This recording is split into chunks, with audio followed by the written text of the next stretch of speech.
the consumer society, it's hyper-individualism. And hyper-individualism is a form of disempowerment, and they know it.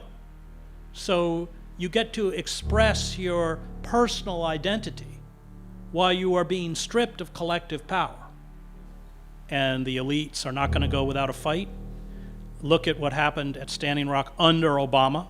700 arrests, attack dogs unleashed on the crowd all nonviolent, water protectors, sprayed, hosed down in sub-freezing temperatures with water laced with pepper spray, constant infiltration, surveillance.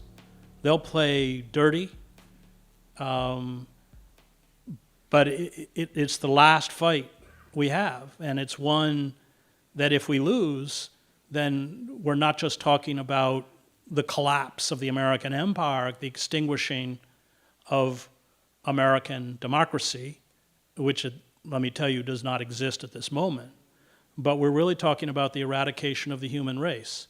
It's that existentialist threat. And in theological terms, these corporate forces are forces of death. We have to rise up with that kind of radicalism because it's our only hope, not just in terms of wresting back control and creating an open society, but dealing with the ecocide that is now galloping us towards extinction. This 10,000-year period, the Holocene period, in which since the end of the last ice age, is an anomaly in a planet that's 4.5 billion years old, that created the temperate zones that allowed us to flourish as a people.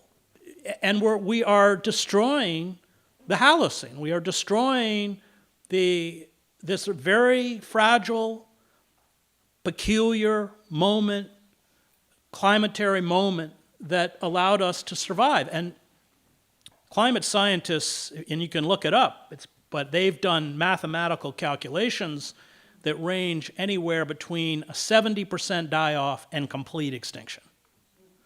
That's what we're facing. And look, you know, I don't share American culture's mania for hope. And it's bleak and it's frightening, and I have children. It's depressing. And the most, or perhaps the hardest existential crisis of this moment in American history is to face how dire our situation is and then respond. But by pretending that it's not there, or pretending that we can adapt, or pretending that technology will save us, essentially replicates the kind of checking out of reality that characterizes late empire, and Joseph Tainter writes about this in length in Collapse of Complex Societies, where he studies the collapse of 24th civilization.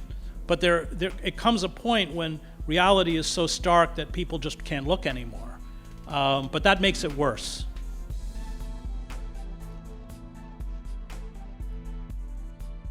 The problem is disaster capitalism and the false solutions being sold to us by corporations and banks and governments who created a system that can't survive without endless growth.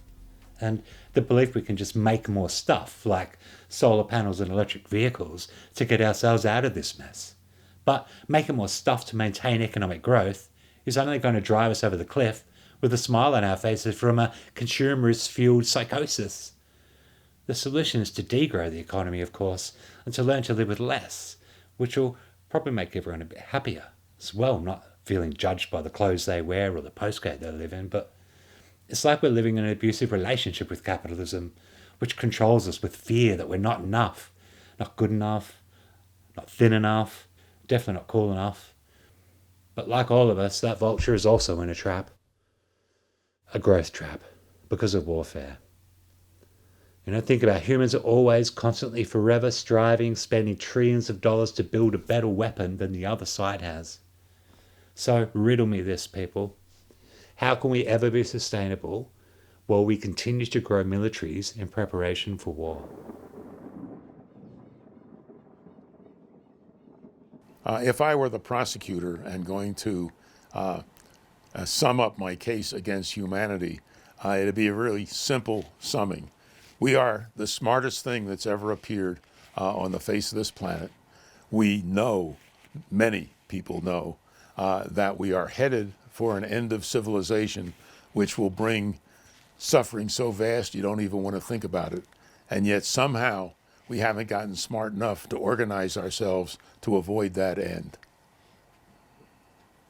I think we are facing some extremely severe multiple crises between now and the middle of this century, where changes will be experienced by people as confusing and traumatic, and very, very severe scenarios are possible.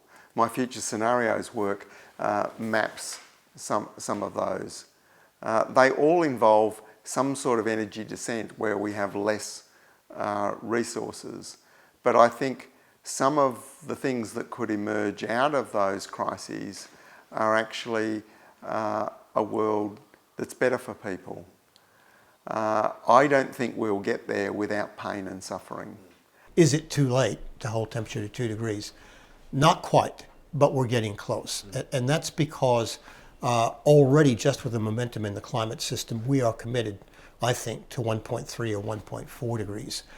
When you look at how long it takes to completely decarbonize, not just an energy system, but the whole economy, that's a huge task. And when you crunch the numbers to say, how much more can we emit and cap at 2 degrees, we don't have much time left to get every country's trajectory down. We're still drifting up in Australia, so we haven't even topped out. Yeah. So it's a big ask, and I would say if we don't have solid plans here and around the world by 2020, 2022, we've lost it by then. So it's critical. We have got a situation that requires all hands on deck. We have got to get humanity's foot off the throat of the natural systems that support our life. If you're a humanist, then one of the greatest things you can do is create humanity's relationship to nature, is to correct humanity's relationship to nature so that nature continues to nourish us so that humanity can flourish in a dignified way, right? And if that means that I'm an alarmist, then I am an alarmist, and I hope you will be an alarmist too and sound the alarm so that people can wake up and take effective action.